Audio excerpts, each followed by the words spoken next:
शास्त्र हैं, पर अष्टावक्र गीता जैसा शास्त्र नहीं। वेद फीके हैं,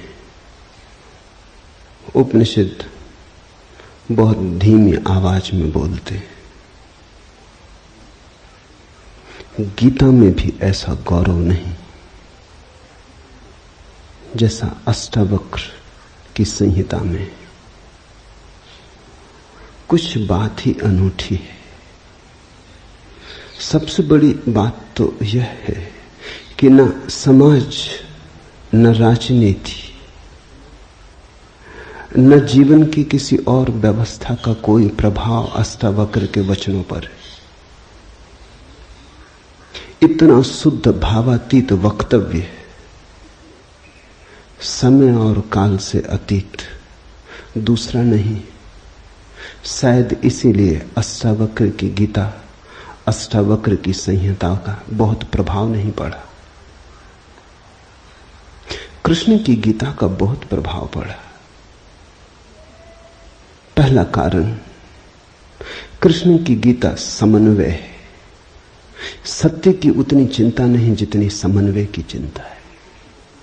समन्वय का आग्रह इतना गहरा है कि अगर सत्य थोड़ा खो भी जाए तो कृष्ण राजी है। कृष्ण की गीता खिचड़ी जैसी है, इसलिए सभी को भाती है, क्योंकि सभी का कुछ ना कुछ उसमें मौजूद है। ऐसा कोई संप्रदाय खोजना मुश्किल है जो गीता में अपनी वाणी न खोज ले। ऐसा कोई व्यक्ति खोजना मुश्किल है जो गीता में अपने लिए कोई सहारा न खोज ले। इन सब के लिए अष्टावक्र की गीता बड़ी कठिन होगी। अष्टावक्र समन्वयवादी नहीं, सत्यवादी। सत्य जैसा है वैसा कहा है, बिना किसी लाग लपेट के। सुनने वाले की चिंता नहीं, सुनने वाला समझेगा नहीं समझेगा इसकी भी चिंता नहीं। सत्य का ऐसा शुद्धतम वक्तव्य न पहले कहीं हुआ, न फिर बाद में कभी हो सका। कृष्ण की गीता लोगों को प्रिय है क्योंकि अपना अर्थ निकाल लेना बहुत सुगम है। कृष्ण की गीता काव्यात्मक है। 2-2 5 भी हो सकते हैं, 2-2 3 भी हो सकते हैं। अष्टावक्र के साथ कोई खेल संभव नहीं, वहां 2-2 4 ही होते। अष्टावक्र का वक्तव्य शुद्ध गणित का वक्तव्य है। वहां काव्य को जरा भी जगह नहीं, वहां कविता के लिए जरा सी भी छूट नहीं। जैसा है वैसा कहा है, किसी तरह का समझौता नहीं। कृष्ण की गीता पढ़ो तो भक्त अपना अर्थ निकाल लेता है, क्योंकि कृष्ण ने भक्ति की भी बात की। कर्मयोगी अपना अर्थ निकाल लेता है क्योंकि कृष्ण ने कर्मयोग की भी बात की है। ज्ञानी अपना अर्थ निकाल लेता है क्योंकि कृष्ण ने ज्ञान की भी बात की। कृष्ण कहीं भक्ति को सर्वश्रेष्ठ कहते हैं, कहीं ज्ञान को सर्वश्रेष्ठ कहते हैं, कहीं कर्म को सर्वश्रेष्ठ कहते हैं। कृष्ण का वक्तव्य बहुत राजनीतिक है। वो राजनेता थे, कुशल राजनेता थे। सिर्फ राजनेता थे इतना ही कहना उचित नहीं, कुटिल राजनीतिज्ञ थे, डिप्लोमैट थे। उनके वक्तव्य में बहुत सी बातों का ध्यान रखा गया, इसलिए सभी को गीता भा जाती है। इसलिए तो गीता पर हजारों टीकाएं हैं, अष्टावक्र पर कोई चिंता नहीं करता। क्योंकि अष्टावक्र के साथ राजी होना हो तो तुम्हें अपने को छोड़ना पड़ेगा। बेशर्त तुम अपने को न ले जा सकोगे, तुम पीछे रहोगे तो ही जा सकोगे। कृष्ण के साथ तुम अपने को ले जा सकते हो। कृष्ण के साथ तुम्हें बदलने की कोई भी जरूरत नहीं। कृष्ण के साथ तुम मौजू पड़ सकते हो। इसलिए सभी सांप्रदायिकों ने कृष्ण की गीता पर टीकाएं लिखी। शंकर ने, रामानुज ने, निम्बार्क ने, बल्लभ ने, सबने अपने अर्थ निकाल लिए। कृष्ण ने कुछ ऐसी बात कही है जो बहुअर्थी है, इसलिए मैं कहता हूं काव्यात्मक है। कविता में से मन चाहे अर्थ निकल सकते हैं। कृष्ण का वक्तव्य ऐसा है जैसे वर्षा में बादल गिरते, जो चाहो देख लो। कोई देखता है हाथी की सूंड, कोई चाहे गणेश जी को देख ले। किसी को कुछ भी नहीं दिखाई पड़ता, वो कहता कहां की फिजूल बातें कर रहे हो, बादल है, धुआं, इसमें कैसी आकृतियां देख रहे हो। पश्चिम में वैज्ञानिक मन के परीक्षण के लिए स्याही के धब्बे ब्लॉटिंग पेपर पर डाल देते हैं और व्यक्ति को कहते हैं देखो इसमें क्या दिखाई पड़ता है। व्यक्ति गौर से देखता है, उसे कुछ ना कुछ दिखाई पड़ता है। वहां कुछ भी नहीं, सिर्फ ब्लॉटिंग पेपर पर स्याही के धब्बे बेतरतीब फेंके गए, सोच विचार के भी फेंके नहीं गए हैं, ऐसे ही बोतल उड़ेल दी है। लेकिन देखने वाला कुछ ना कुछ खोज लेता है। जो देखने वाला खोजता है वो उसके मन में वो आरोपित कर लेता। तुमने भी देखा होगा, दीवार पर वर्षा का पानी पड़ता है, लकीरें खिंच जाती, कभी आदमी की शक्ल दिखाई पड़ती, कभी घोड़े की शक्ल दिखाई पड़ती। तुम जो देखना चाहते हो आरोपित कर लेते हो। रात के अंधेरे में कपड़ा टंगा है, भूत प्रेत दिखाई पड़ जाते। कृष्ण की गीता ऐसी ही है, जो तुम्हारे मन में है दिखाई पड़ जाएगा। तो शंकर ज्ञान देख लेते हैं, रामानुज भक्ति देख लेते हैं, तिलक कर्म देख लेते हैं, और सब अपने घर प्रसन्नचित्त लौट आते कि ठीक कृष्ण वही कहते हैं जो हमारी मान्यता है। इमर्सन ने लिखा है कि एक बार एक पड़ोसी प्लेटो की किताबें उनसे मांग के ले गया। अब प्लेटो 2000 साल पहले हुआ और दुनिया के थोड़े से अनूठे विचारकों में से एक। कुछ दिनों बाद इमर्सन ने कहा किताबें पढ़नी हो तो वापस करने। वो पड़ोसी लौटा गया। इमर्सन ने पूछा कैसी लगी। उस आदमी ने कहा कि ठीक इस आदमी प्लेटो के विचार मुझसे मिलते जुलते। कई दफे तो मुझे ऐसा लगा कि इस आदमी को मेरे विचारों का पता कैसे चल गया। प्लेटो 2000 साल पहले हुआ है।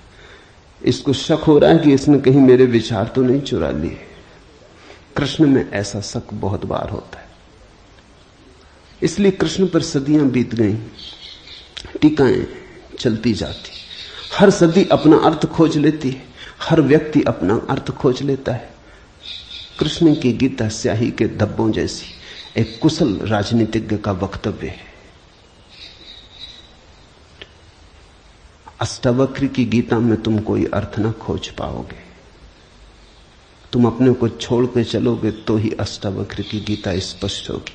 अष्टावक्र का सुस्पष्ट संदेश है, उसमें जरा भी तुम अपनी व्याख्या न डाल सकोगे। इसलिए लोगों ने टीकाएं नहीं लिखी। टीका लिखने की जगह नहीं है, तोड़ने मड़ोड़ने का उपाय नहीं है, तुम्हारे मन के लिए सुविधा नहीं है कि तुम कुछ डाल दो।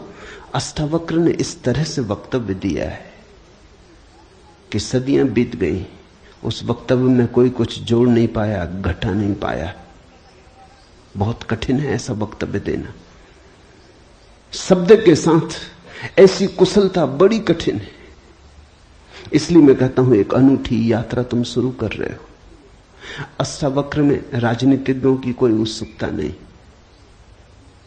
न तिलक की, न अरविंद की, न गांधी की, न विनोबा की, किसी की कोई उत्सुकता नहीं, क्योंकि तुम अपना खेल न खेल पाओगे। तिलक को उकसाना है देशभक्ति, उठाना है कर्म का ज्वार। कृष्ण की गीता सहयोगी बन जाती। कृष्ण हर किसी को कंधा देने को तैयार है। कोई भी चला लो गोली उनके कंधे पर रख के, वो राजी। कंधा उनका, पीछे छिपने की तुम्हें सुविधा है, और उनके पीछे से गोली चलाओ तो गोली भी बहुमूल्य मालूम पड़ती। अष्टावक्र किसी को कंधे पे हाथ भी नहीं रखने देते। इसलिए गांधी की कोई उत्सुकता नहीं, तिलक की कोई उत्सुकता नहीं, अरविंद विनोबा को कुछ लेना देना नहीं, क्योंकि तुम कुछ थोप ना सकोगे। राजनीति की सुविधा नहीं है। अष्टावक्र राजनीतिक पुरुष नहीं। ये पहली बात ख्याल में रख लेनी जरूरी है।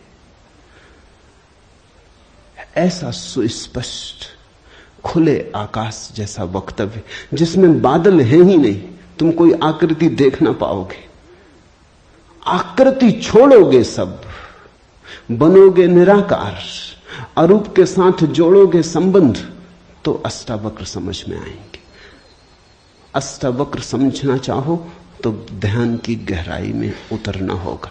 कोई व्याख्या से काम होने वाला नहीं। और ध्यान के लिए भी अष्टावक्र नहीं कहते कि तुम बैठ के राम राम जपो।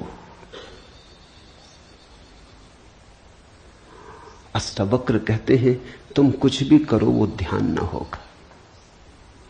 करता जहां है वहां ध्यान कैसा? जब तक करना है तब तक भ्रांति है, जब तक करने वाला मौजूद है तब तक अहंकार मौजूद है। अष्टावक्र कहते हैं साक्षी हो जाना है ध्यान। जहां करता छूट जाता तुम सिर्फ देखने वाले रह जाते। दृष्टा मात्र, दृष्टा मात्र हो जाने में ही दर्शन है, दृष्टा मात्र हो जाने में ही ध्यान है, दृष्टा मात्र हो जाने में ही ज्ञान है। इसके पहले कि हम सूत्र में उतरे, अष्टावक्र के संबंध में कुछ बातें समझ लेनी जरूरी है। ज्यादा पता नहीं, क्योंकि न तो वे सामाजिक पुरुष थे न राजनीतिक, तो इतिहास में कोई उल्लेख नहीं है। बस थोड़ी सी घटनाएं ज्ञात हैं, वो भी बड़ी अजीब, भरोसा करने योग्य नहीं, लेकिन समझोगे तो बड़े गहरे अर्थ खुलेंगे। पहली घटना, अष्टावक्र पैदा हुए उसके पहले की, पीछे का तो कुछ पता नहीं। गर्भ की घटना। पिता बड़े पंडित, अष्टावक्र मां के गर्भ में। पिता रोज वेद का पाठ करते और अष्टावक्र गर्भ में सुनते। एक दिन अचानक गर्भ से आवाज आती कि रुको भी, ये सब बकवास है, ज्ञान इसमें कुछ भी नहीं, बस शब्दों का संग्रह। शास्त्र में ज्ञान कहां? ज्ञान स्वयं में। शब्द में सत्य कहां? सत्य स्वयं में।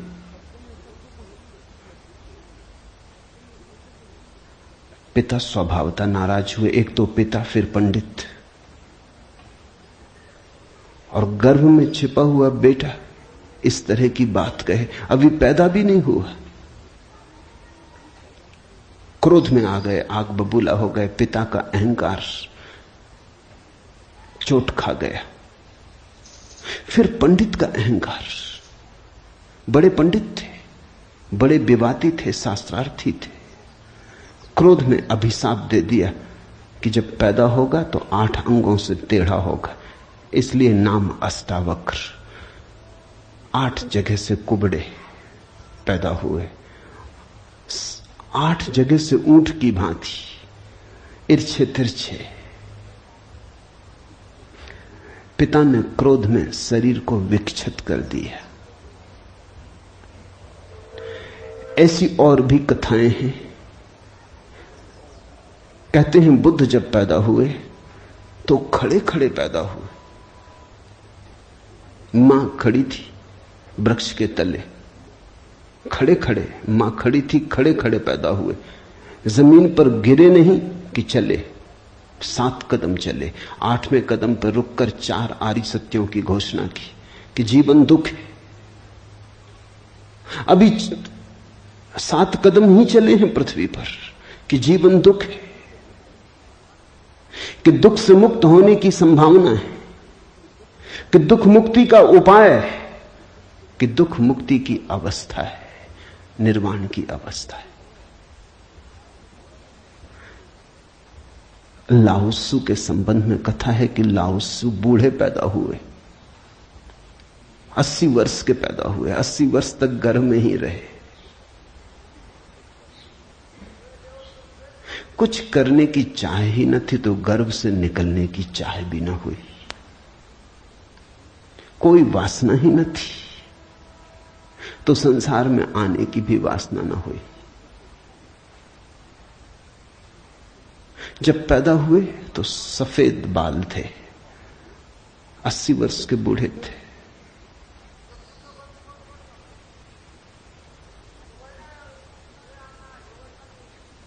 जरथुस्त्र के संबंध में कथा है कि जब जरथुस्त्र पैदा हुए तो पैदा होते से ही खिलखिला के हंसे, मगर इन सबको मात कर दिया अष्टावक्र ने।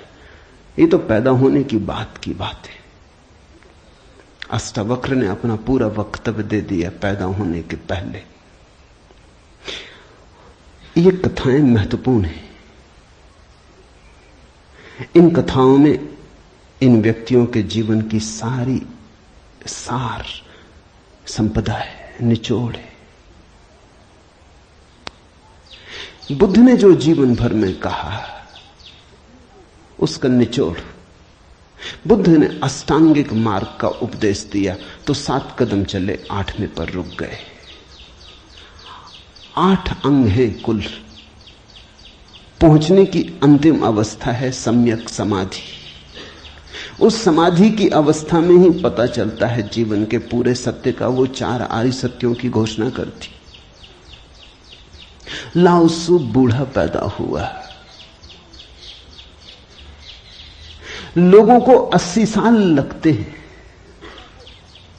तब भी ऐसी समझ नहीं आ पाती। बूढ़े होकर भी लोग बुद्धिमान कहां हो पाते। बूढ़ा होना और बुद्धिमान होना पर्यायवाची तो नहीं। बाल तो धूप में भी पकाए जा सकते हैं। लाओत्सु की कथा इतना ही कहती है कि अगर जीवन में त्वरा हो, तीव्रता हो, तो जो 80 साल में घटता है वो एक क्षण में घट सकता है। प्रज्ञा की तीव्रता हो तो एक क्षण में घट सकता है। बुद्धि मलिन हो तो 80 साल में भी कहां घटता है। जरथुस्त्र जन्म के साथ ही हंसे। जरथुस्त्र का धर्म अकेला धर्म है दुनिया में जिसको हंसता हुआ धर्म कह सकते। अति पार्थिव पृथ्वी का धर्म है। इसलिए तो पारसी दूसरे धार्मिकों को धार्मिक नहीं मालूम होते, नाचते गाते प्रसन्न। जरथुस्त्र का धर्म हंसता हुआ धर्म है, जीवन के स्वीकार का धर्म है, निषेध नहीं है, त्याग नहीं है। तुमने कोई पारसी साधु देखा? नंग धड़ंग खड़ा हो जाए, छोड़ दे, धूप में खड़ा हो जाए, धूनी रमा के बैठ जाए?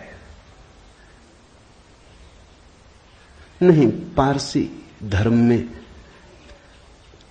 जीवन को सताने, कष्ट देने की कोई व्यवस्था नहीं। जरथुस्त्र का सारा संदेश यही है कि जब हंसते हुए परमात्मा को पाया जा सकता है तो रोते हुए क्यों पाना। जब नाचते हुए पहुंच सकते हैं उस मंदिर तक तो नाहक कांटे क्यों बोने। जब फूलों के साथ जाना हो सकता है तो ये दुखवाद क्यों। इसलिए ठीक है, प्रतीक ठीक है कि जरथुस्त्र पैदा होते हंसे। इन कथाओं में इतिहास मत खोजना, ऐसा हुआ है ऐसा नहीं है, लेकिन इन कथाओं में एक बड़ा गहरा अर्थ है। तुम्हारे पास एक बीज पड़ा है। जब तुम बीज को देखते हो तो इससे पैदा होने वाले फूल की कोई भी तो खबर नहीं मिलती। ये क्या हो सकता है इसकी भनक भी तो नहीं आती। ये कमल बनेगा, खिलेगा, जल में रहेगा और जल से अछूता रहेगा, सूरज की किरणों पर नाचेगा और सूरज भी ईर्ष्यालु होगा इसके सौंदर्य से, इसकी कोमलता से, इसके अपूर्व गरिमा, इसके प्रसाद से। इसकी सुगंध आकाश में उड़ेगी। ये बीज को देखकर तो पता भी नहीं चलता। बीज को तो देख के इसकी कोई कल्पना भी नहीं कर सकता, अनुमान भी नहीं कर सकता, लेकिन एक दिन यह घटता है। तो दो तरह से हम सोच सकते हैं। या तो हम बीज को पकड़ लें जोर से और हम कहें जो बीज में दिखाई नहीं पड़ा वो कमल में भी घट नहीं सकता। ये भ्रम है, ये धोखा है, ये झूठ है। जिनको हम तर्कनिष्ठ कहते हैं, संदेहशील कहते हैं, उनका यही आधार है। वो कहते हैं जो बीज में नहीं दिखाई पड़ा वो फूल में हो नहीं सकता, कहीं भ्रांति हो रही है। इसलिए संदेहशील व्यक्ति बुद्ध को मान नहीं पाता, महावीर को स्वीकार नहीं कर पाता, जीसस को अंगीकार नहीं कर पाता, क्योंकि वो कहते हैं हमने जाना इनको। जीसस अपने गांव में आए, बड़े हैरान हुए, गांव के लोगों ने कोई चिंता ही न की।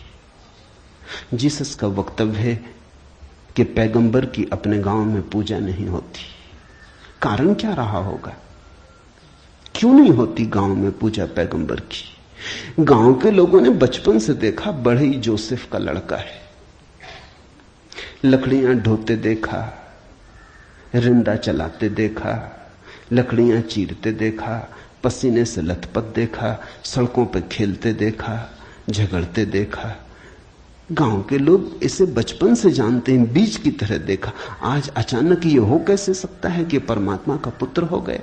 नहीं, जिसने बीज को देखा है वो फूल को मान नहीं पाता। वो कहता है जरूर धोखा होगा, बेईमानी होगी, ये आदमी पाखंडी है।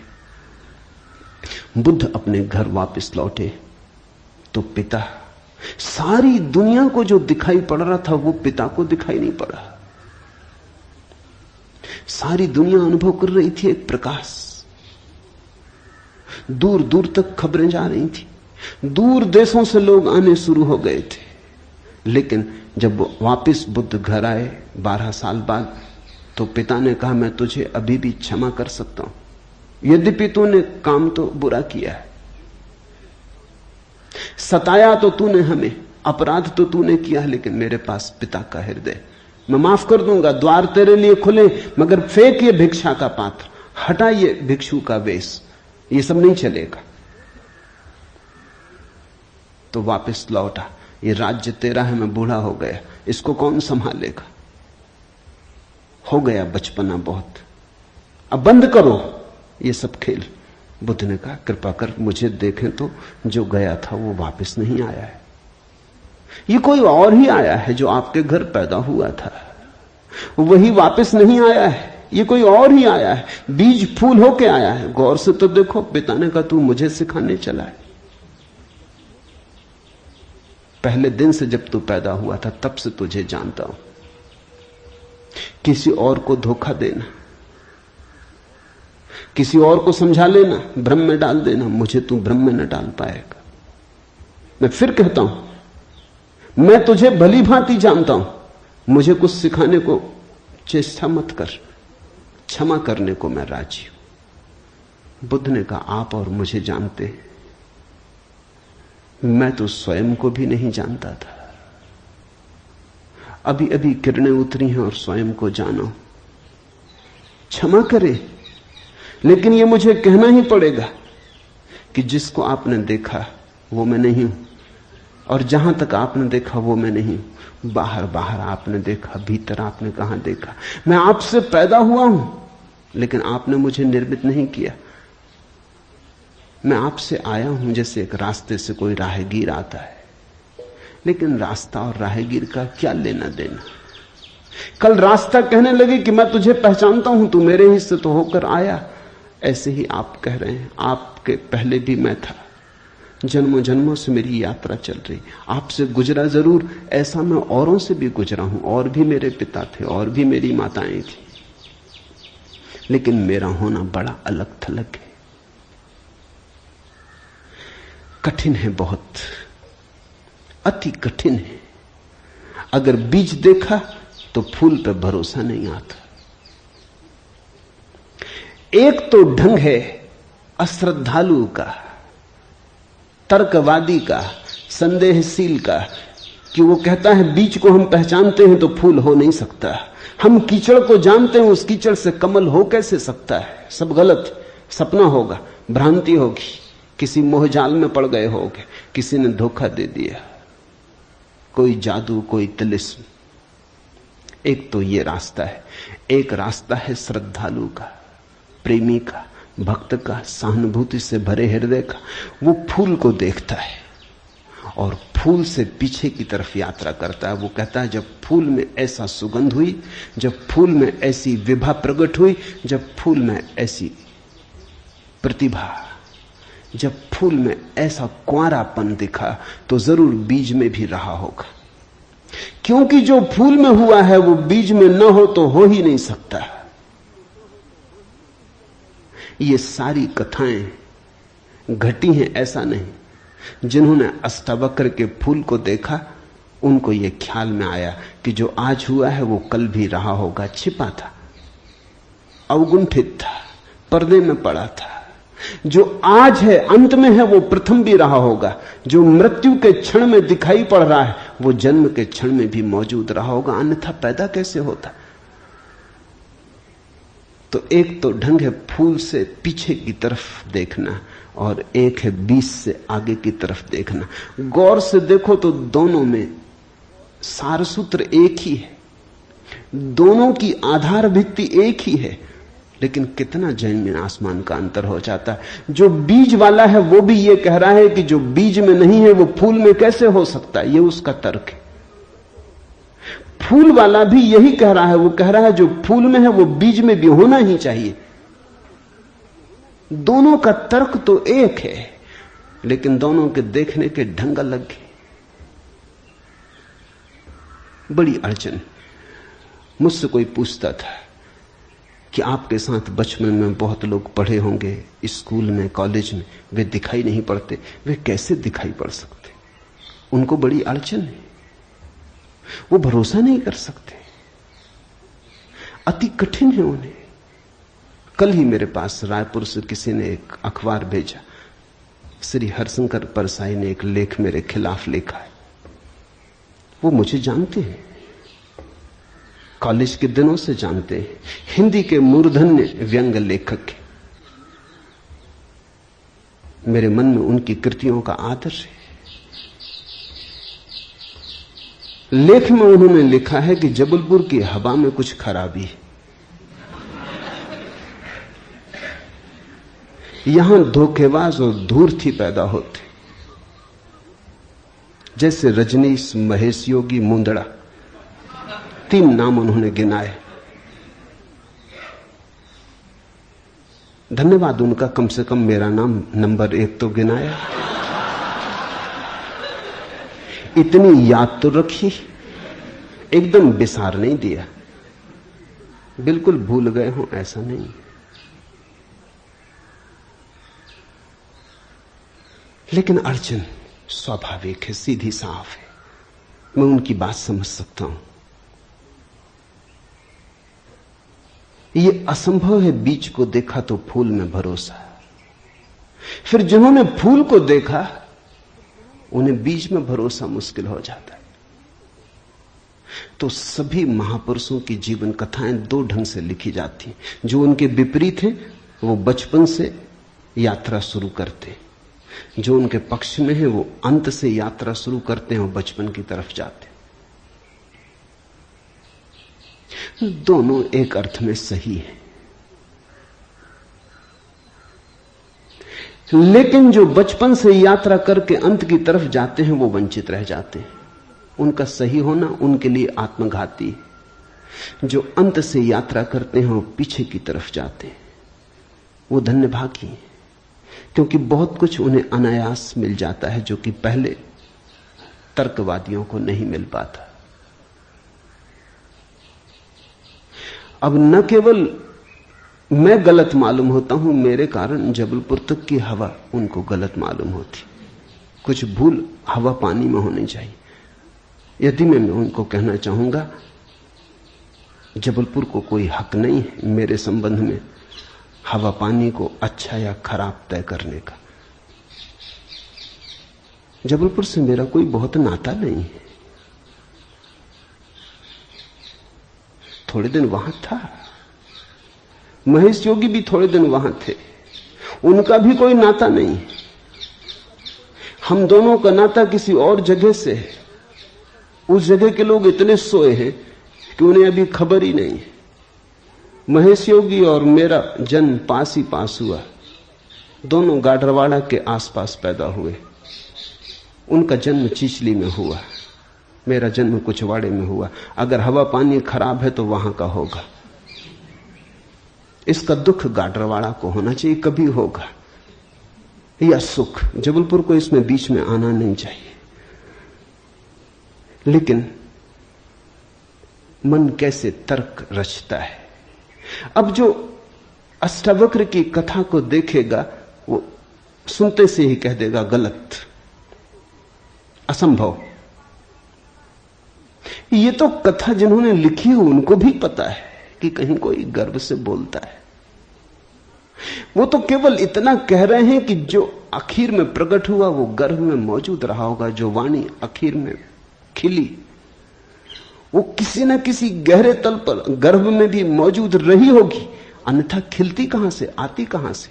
सुनने से थोड़ी कुछ आता है, हर चीज के पीछे कारण है। नहीं देख पाए हो हम, लेकिन था तो मौजूद। ये सारी कथाएं इसी का सूचक देती हैं। अष्टावक्र के संबंध में दूसरी बात जो ज्ञात है वो है जब वे 12 वर्ष के थे। बस 2 ही बातें ज्ञात हैं। तीसरी उनकी अष्टावक्र गीता है, या कुछ लोग कहते हैं अष्टावक्र संहिता। जब वे 12 वर्ष के थे तो एक बड़ा विशाल शास्त्रार्थ जनक ने रचा। जनक सम्राट थे और उन्होंने सारे देश के पंडितों को निमंत्रण दिया और उन्होंने 1000 गायें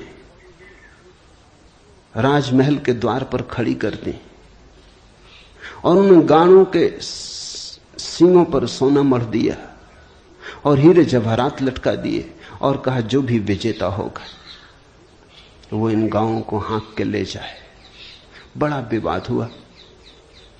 अष्टावक्र के पिता भी उस विवाद में गए। खबर आई सांझ होते होते कि पिता हार रहे हैं।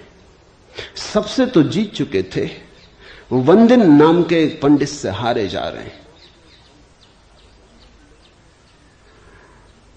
ये खबर सुन के अष्टावक्र भी राजमहल पहुंच गया। सभा सजी थी, विवाद अपनी आखिरी चरम अवस्था में था, निर्णायक घड़ी करीब आती थी। पिता के हारने की स्थिति बिल्कुल पूरी तय हो चुकी थी। अब हारे तब हारे की अवस्था थी। अष्टावक्र दरबार में भीतर चला गया। पंडितों ने उसे देखा, महापंडित इकट्ठे थे। उसका 8 अंगों से टेढ़ा मेढ़ा शरीर, वो चलता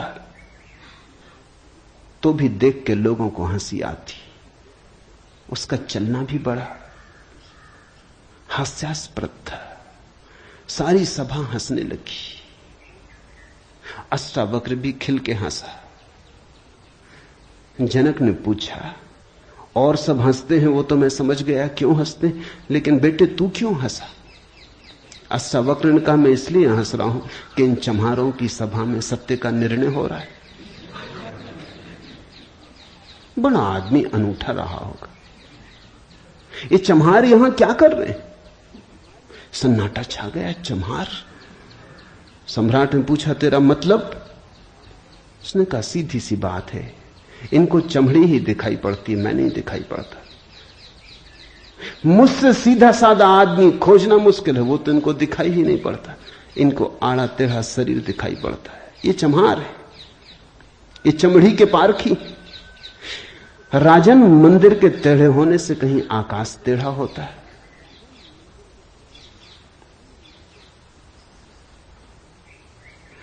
घड़े के फूटे होने से कहीं आकाश फूटता है?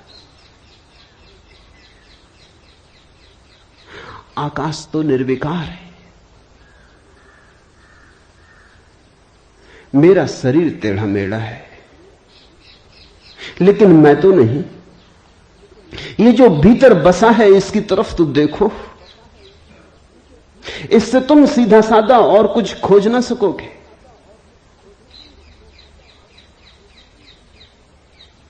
ये बड़ी चौंकाने वाली घोषणा थी। सन्नाटा छा गया होगा।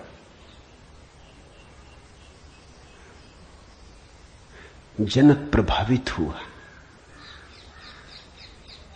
झटका खाया। निश्चित ही कहां चम्हारों की भीड़ इकट्ठी करके बैठा है।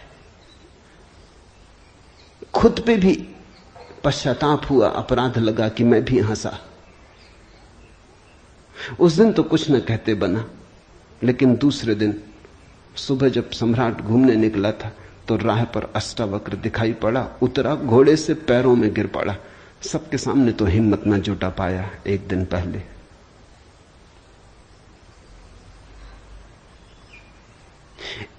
पहले तो कहा था, बेटे तू क्यों हंसता है?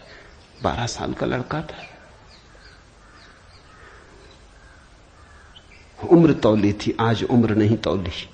आज घोड़े से उतर गया, पैर पर गिर पड़ा, साष्टांग दंडवत, और कहा, पधारें राजमहल, मेरी जिज्ञासाओं का समाधान करें। हे प्रभु, आए मेरे घर। बात मेरी समझ में आ गई। रात भर मैं सो ना सका। ठीक ही कहा। शरीर को ही जो पहचानते हैं उनकी पहचान गहरी कहां। आत्मा के संबंध में विवाद कर रहे हैं और अभी भी शरीर में रस और विरस पैदा होता है, घृणा, आकर्षण पैदा होता है। मर्त्य को देख रहे हैं, अमृत की चर्चा करते हैं। धन्य भाग मेरे कि आप आए और मुझे चौंकाया, मेरी नींद तोड़ दी। अब पधारो। राजमहल में उसने बड़ी सजावट कर रखी थी। स्वर्ण सिंहासन पर बिठाया था इस 12 साल के अष्टावक्र को और उससे जिज्ञासा की। पहला सूत्र जनक की जिज्ञासा है। जनक ने पूछा है, अष्टावक्र ने समझाया है। इससे ज्यादा अष्टावक्र के संबंध में और कुछ पता नहीं है, और कुछ पता होने की जरूरत भी नहीं। काफी है, इतना बहुत है। हीरे बहुत होते भी नहीं, कंकड़ पत्थर ही बहुत होते। हीरा एक भी काफी होता है। ये 2 छोटी सी घटनाएं हैं। एक तो जन्म के पहले की गर्भ से आवाज और घोषणा कि क्या पागलपन में पड़े हो, शास्त्र में उलझे हो, शब्द में उलझे हो, जागो। ये ज्ञान नहीं है, ये सब उधार है, ये सब बुद्धि का ही जाल है, अनुभव नहीं है। इसमें रंच मात्र भी सार नहीं है। कब तक अपने को भरमाए रखोगे? और दूसरी घटना, राजमहल में हंसना पंडितों का और कहना अष्टावक्र का कि जीवन में देखने की 2 दृष्टियां हैं, एक आत्मदृष्टि, एक चर्म दृष्टि। चम्हार चमड़ी को देखता है,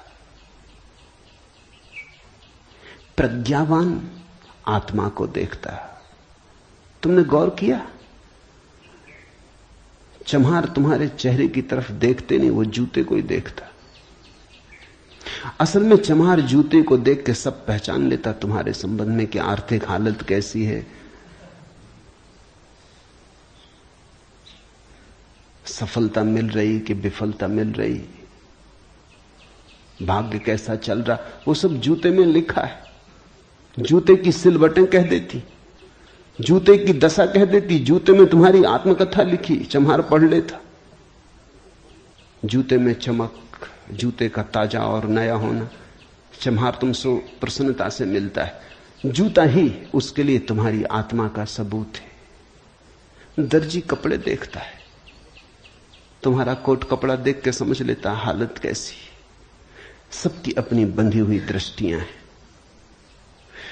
सिर्फ आत्मवान ही आत्मा को देखता है, उसकी कोई दृष्टि नहीं है, उसके पास दर्शन है। एक छोटी घटना और, जो अष्टावक्र के जीवन से संबंधित नहीं, रामकृष्ण और विवेकानंद के जीवन से संबंधित है, लेकिन अष्टावक्र से उसका जोड़ है। फिर हम सूत्रों में प्रवेश करें। विवेकानंद रामकृष्ण के पास आए तब उनका नाम नरेंद्रनाथ था। विवेकानंद तो बाद में रामकृष्ण ने उनको पुकारा। जब आए रामकृष्ण के पास तो अति विवादी थे, नास्तिक थे, तर्कवादी थे, हर चीज के लिए प्रमाण चाहते थे। कुछ चीजें हैं जिनके लिए कोई प्रमाण नहीं, मजबूरी है। परमात्मा के लिए कोई प्रमाण नहीं है और प्रमाण नहीं, प्रेम के लिए कोई प्रमाण नहीं है और प्रमाण नहीं, सौंदर्य के लिए कोई प्रमाण नहीं है और प्रमाण नहीं है। अगर मैं कहूं देखो ये खजूरेना के वृक्ष कैसे सुंदर, और तुम कहो हमें तो कोई सौंदर्य दिखाई नहीं पड़ता, वृक्ष जैसे वृक्ष, सिद्ध करें, मुश्किल हो जाएगी। कैसे सिद्ध करें कि सुंदर है? सुंदर होने के लिए सौंदर्य की परख चाहिए और तो कोई उपाय नहीं, आंख चाहिए और तो कोई उपाय नहीं। कहते हैं मजनू ने कहा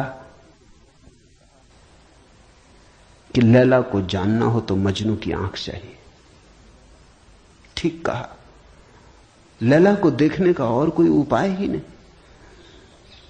मजनू को बुलाया था उसके गांव के राजा ने और कहा था तू पागल है, मैं तेरी लैला को जानता हूं, साधारण सी लड़की है, काली कलूटी, कुछ खास नहीं, तुझ पे मुझे दया आती। ये मेरे राजमहल की 12 लड़कियां खड़ी, ये इस देश की सुंदरतम स्त्रियां, इनमें से तू कोई भी चुन ले, ये तुझे रोते देख के मेरा भी प्राण रोता है। उसने देखा और उसने कहा इनमें तो लैला कोई भी नहीं, ये तो लैला के मुकाबले तो दूर, उसके चरण की धूल भी नहीं। सम्राट कहने लगा मजनू तू पागल है। मजनू ने कहा यह हो सकता है, लेकिन एक बात आपसे कहना चाहता हूं, लैला को देखना हो तो मजनू की आंख चाहिए।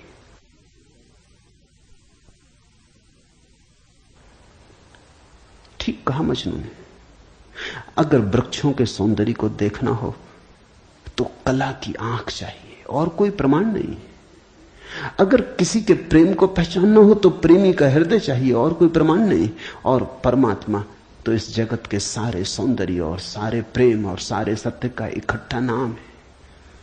उसके लिए तो ऐसा निर्विकार चित्त चाहिए, ऐसा साक्षी भाव चाहिए जहां कोई शब्द न रह जाए, कोई विचार न रह जाए, कोई तरंग ना उठे, वहां कोई धूल न रह जाए, मन की और चित्त का दर्पण परिपूर्ण शुद्ध हो।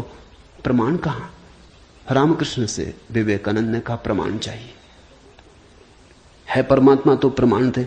और विवेकानंद को देखा रामकृष्ण ने। बड़ी थी संभावना इस युवक की, बड़ी थी यात्रा इसके भविष्य की, बहुत कुछ होने को पड़ा था इसके भीतर, बड़ा खजाना था, उससे ये अपरिचित है। रामकृष्ण ने देखा, इस युवक के पिछले जन्मों में झांका, ये बड़ी संपदा, बड़े पुण्य की संपदा लेकर आ रहा है। ये ऐसे ही तर्क में दबा न रह जाए। कराह उठा होगा पीड़ा और करुणा से रामकृष्ण का हृदय। उन्होंने कहा छोड़, प्रमाण वगैरह बाद में सोच लेंगे, मैं जरा बूढ़ा हुआ, मुझे पढ़ने में अड़चन होती, तू अभी जवान, तेरी आंख अभी तेज, ये किताब पढ़ी, इसे तू पढ़। वो थी अष्टावक्र गीता, जरा मुझे सुनाते। कहते हैं विवेकानंद को इसमें तो कुछ अड़चन न मालूम पड़ी, यह आदमी कुछ ऐसी तो कोई खास बात नहीं मांग रहा है। 2-4 सूत्र पढ़े और एक घबराहट और रोआ रोआ कपने लगा। और विवेकानंद ने कहा मुझसे नहीं पढ़ा जाता। रामकृष्ण ने कहा पढ़ भी, इसमें हर्ज क्या है, तेरा क्या बिगाड़ लेगी ये किताब, तू जवान है अभी, तेरी आंख अभी ताजी, और मैं बूढ़ा हुआ, मुझे पढ़ने में दिक्कत होती, और ये किताब मुझे पढ़नी तो तू पढ़ के सुना दे। कहते हैं उस किताब को सुनाते सुनाते ही विवेकानंद डूब गए। रामकृष्ण ने देखा इस व्यक्ति के भीतर बड़ी संभावना है, बड़ी शुद्ध संभावना है, जैसी एक बोधिसत्व की होती, जो कभी न कभी बुद्ध होना जिसका निर्णीत है, आज नहीं कल, भटके कितना ही, बुद्धत्व जिसके पास चला आ रहा है।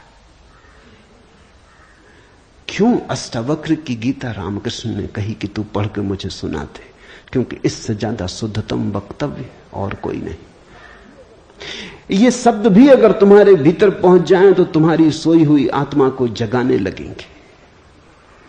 ये शब्द तुम्हें तरंगायित करेंगे, ये शब्द तुम्हें आह्लादित करेंगे, ये शब्द तुम्हें झकझोरेंगे। इन शब्दों के साथ क्रांति घटित हो सकती। अष्टावक्र की गीता को मैंने यूं ही नहीं चुना है और जल्दी नहीं चुना, बहुत देर करके चुना है, सोच विचार के। दिन थे जब मैं कृष्ण की गीता पर बोला, क्योंकि भीड़ भाड़ मेरे पास थी। भीड़ भाड़ के लिए अष्टावक्र गीता का कोई अर्थ न था। बड़ी चेष्टा करके भीड़ भाड़ से छुटकारा पाया है। अब तो थोड़े से विवेकानंद यहां हैं, अब तो उनसे बात करनी है जिनकी बड़ी संभावना है। उन थोड़े से लोगों के साथ मेहनत करनी है जिनके साथ मेहनत का परिणाम हो सकता है। अब हीरे तराशने, कंकड़ पत्थरों पर यह छेनी खराब नहीं करनी, इसलिए चुनी है अष्टावक्र की गीता। तुम तैयार हुए हो इसलिए चुनी। पहला सूत्र, जनक ने कहा, हे प्रभु, पुरुष ज्ञान को कैसे प्राप्त होता है और मुक्ति कैसे होगी और वैराग्य कैसे प्राप्त होगा, यह मुझे कहिए। एतत् मम ब्रूहि प्रभो, मुझे समझाएं प्रभु। 12 साल के लड़के से सम्राट जनक का कहना, हे प्रभु भगवान मुझे समझाएं। एतत् मम ब्रूहि, मुझे ना समझ को कुछ समझ दें, मुझे अज्ञानी को जगाएं। 3 प्रश्न पूछे हैं। कथम ज्ञानम, कैसे होगा ज्ञान? साधारणता तो हम सोचेंगे कि यह भी कोई पूछने की बात है, किताबों में भरा पड़ा है। जनक भी जानता था किताबों में भरा पड़ा है वो ज्ञान नहीं, वो केवल ज्ञान की धूल है, राख है। ज्ञान की ज्योति जब जलती है तो पीछे राख छूट जाती, राख इकट्ठी होती चली जाती, शास्त्र बन जाती। वेद राख है। कभी जलते हुए अंगारे थे, ऋषियों ने उन्हें अपनी आत्मा में जलाया था, फिर राख रह गए।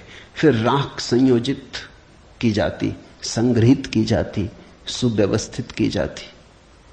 जैसे जब आदमी मर जाता है तो हम उसकी राख इकट्ठी कर लेते हैं, उसको फूल कहते हैं। बड़े मजेदार लोग हैं जिंदगी में जिसको फूल नहीं कहा। उसकी हड्डी वड्डियां इकट्ठी कर लाते हैं, कहते फूल संजोला है, फिर संभाल कर रखते, मंजूसा बनाते।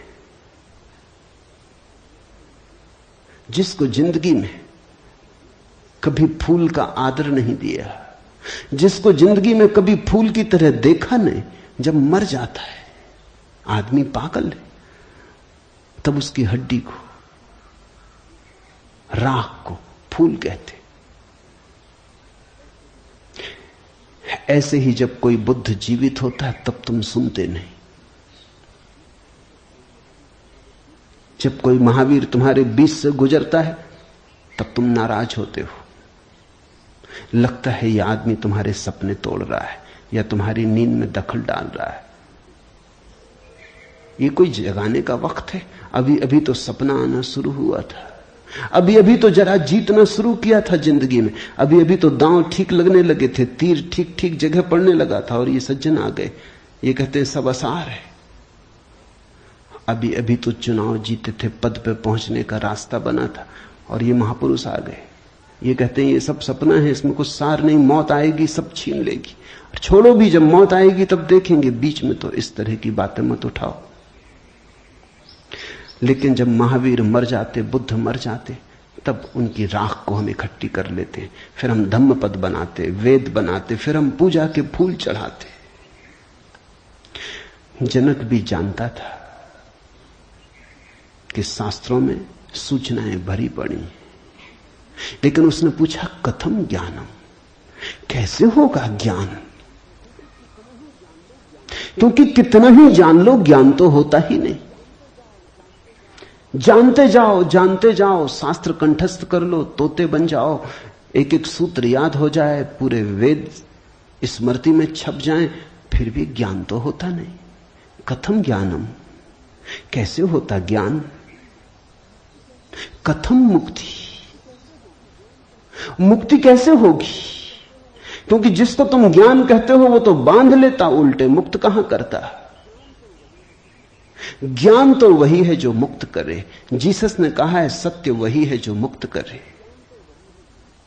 ज्ञान तो वही है जो मुक्त करे। ये ज्ञान की कसौटी है।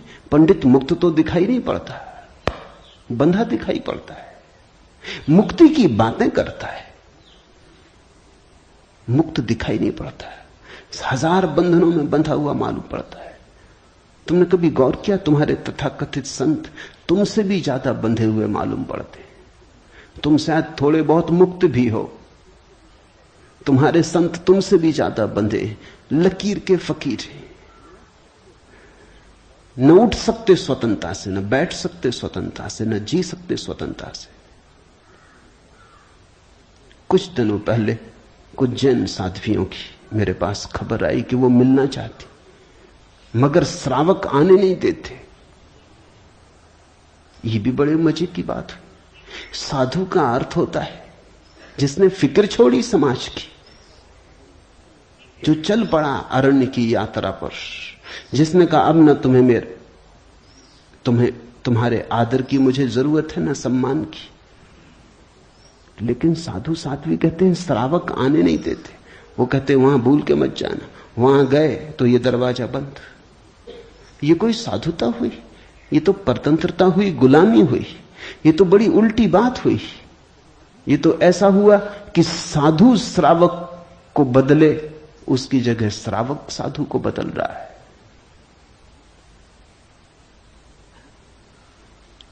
एक मित्र ने आके मुझे कहा, एक जैन साध्वी आपकी किताबें पढ़ती लेकिन चोरी से, टेप भी सुनना चाहती लेकिन चोरी से, और अगर कभी किसी के सामने आपका नाम भी ले दो तो वो इस तरह हो जाती जैसे उसने कभी आपका नाम सुना ही नहीं। ये मुक्ति हुई। जनक ने पूछा कथम मुक्ति, कैसे होती मुक्ति, क्या है मुक्ति? उस ज्ञान को मुझे समझाएं जो मुक्त कर देता है। स्वतंत्रता मनुष्य की सबसे महत्वपूर्ण आकांक्षा है। सब पालो लेकिन गुलामी अगर रही तो छिदती है। सब मिल जाए, स्वतंत्रता ना मिले तो कुछ भी नहीं मिला। मनुष्य चाहता है खुला आकाश, कोई सीमा ना हो। वो मनुष्य की अंतरतम निगूढ़तम आकांक्षा है, जहां कोई सीमा ना हो, कोई बाधा ना हो। इसी को परमात्मा होने की आकांक्षा कहो, मोक्ष की आकांक्षा कहो। हमने ठीक शब्द चुना है, मोक्ष। दुनिया की किसी भाषा में ऐसा प्यारा शब्द नहीं।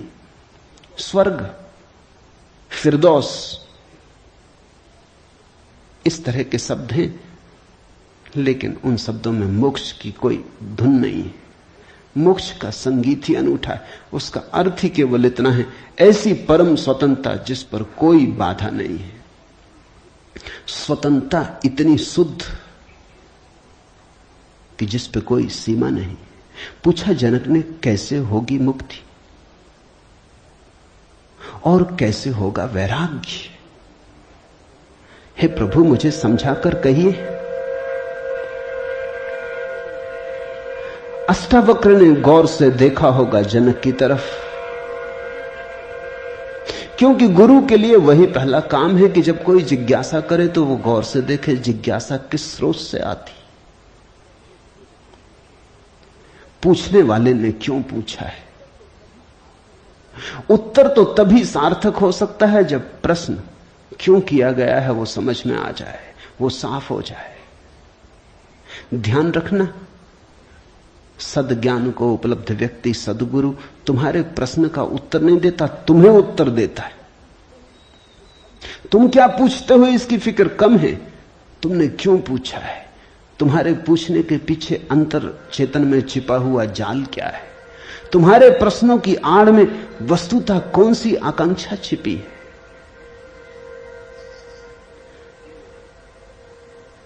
दुनिया में 4 तरह के लोग हैं, ज्ञानी, मुमुक्षु, अज्ञानी, मूढ़। और दुनिया में 4 ही तरह की जिज्ञासाएं होती। ज्ञानी की जिज्ञासा तो निशब्द होती। कहना चाहिए ज्ञानी की जिज्ञासा तो जिज्ञासा होती ही नहीं। जान लिया, जानने को कुछ बचा नहीं, पहुंच गए, चित्त निर्मल हुआ, शांत हुआ, घर लौट आए, विश्राम में आ गए। तो ज्ञानी की जिज्ञासा तो जिज्ञासा जैसी होती ही नहीं। इसका यह अर्थ नहीं कि ज्ञानी सीखने को तैयार नहीं होता। ज्ञानी तो सरल छोटे बच्चे की भांति हो जाता है, सदा तत्पर सीखने को।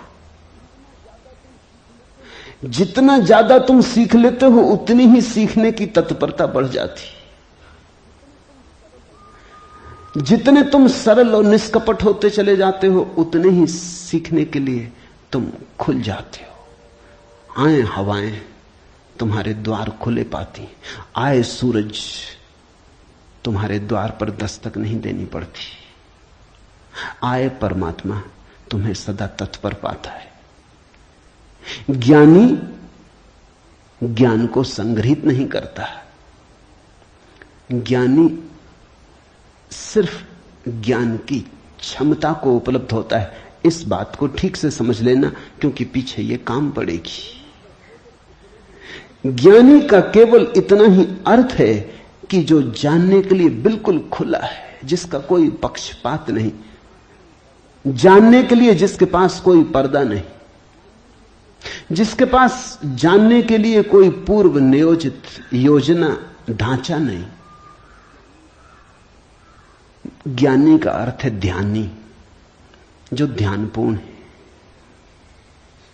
तो देखा होगा अष्टावक्र ने गौर से जनक में झांक के, ये व्यक्ति ज्ञानी तो नहीं है, ये ध्यान को तो उपलब्ध नहीं हुआ है। अन्यथा इसकी जिज्ञासा मौन होती, उसमें शब्द ना होते। बुद्ध के जीवन में उल्लेख है, एक फकीर मिलने आया, एक साधु मिलने आया, एक परिव्राजक घुमक्कड़। उसने आके बुद्ध से कहा, पूछने योग्य शब्द मेरे पास नहीं,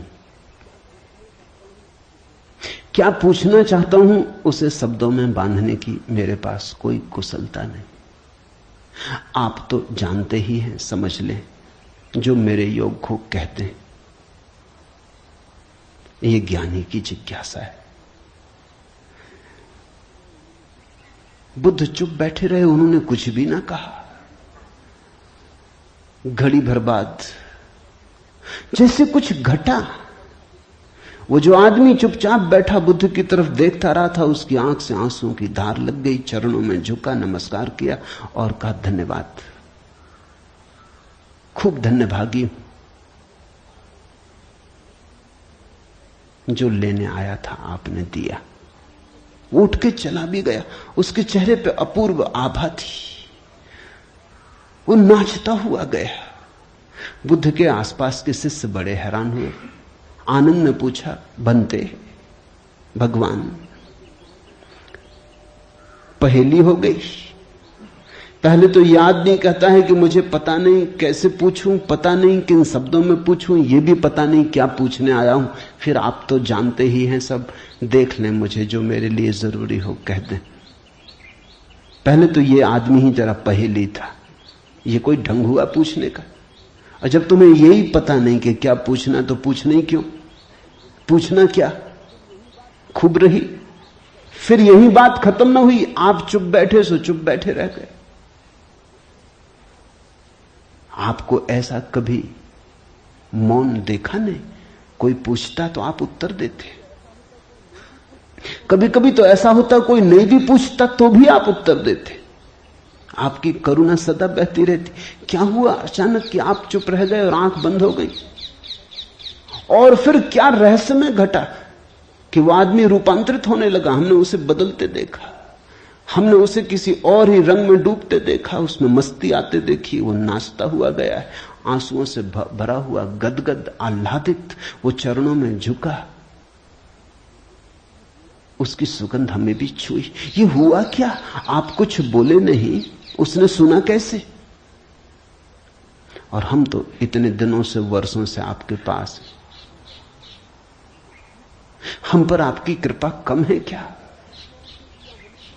ये प्रसाद जो उसे दिया हमें क्यों नहीं मिलता? लेकिन ध्यान रहे उतना ही मिलता है जितना तुम ले सकते हो। बुद्ध ने कहा, सुनो, घोड़े, आनंद से घोड़े की बात की क्योंकि आनंद छत्री था, बुद्ध का चचेरा भाई था और बचपन से ही घोड़े का बड़ा शौक था। उसे घुड़सवार था, प्रसिद्ध घुड़सवार था, प्रतियोगी था बड़ा। उसने कहा, सुन आनंद, बुद्ध ने कहा, घोड़े 4 प्रकार के होते। एक तो मारो भी तो भी टस से मस नहीं होते। रद्दी से रद्दी घोड़े, जितना मारो उतना ही हठयोगी हो जाते हैं, बिल्कुल हट बांध के खड़े हो जाते। तुम मारो तो वो जिद बना लेते हैं कि देखें कौन जीतता। फिर दूसरे तरह के घोड़े होते हैं, मारो तो चलते हैं, न मारो तो नहीं चलते, कम से कम पहले से बेहतर। फिर तीसरे तरह के घोड़े होते हैं, कोड़ा फटकारो, मारना काफी जरूरी नहीं, सिर्फ कोड़ा फटकारो, आवाज काफी। और भी कुलीन होते, दूसरे से भी बेहतर। फिर आनंद, तुझे जरूर पता होगा, ऐसे भी घोड़े होते हैं कि कोड़े की छाया देख के भागते हैं, फटकारना भी नहीं पड़ता। ये ऐसा ही घोड़ा था, छाया काफी। अष्टावक्र ने देखा होगा गौर से। जब तुम आके मुझसे कुछ पूछते हो तो तुम्हारे प्रश्न से ज्यादा महत्वपूर्ण सवाल तुम हो। कभी कभी तुम्हें भी ऐसा लगता होगा कि तुमने जो नहीं पूछा था वो मैंने उत्तर दिया है, और कभी कभी तुम्हें ऐसा भी लगता होगा कि शायद मैं टाल गया तुम्हारे प्रश्न को, बचाव कर गया, कुछ और उत्तर दे गया हूं।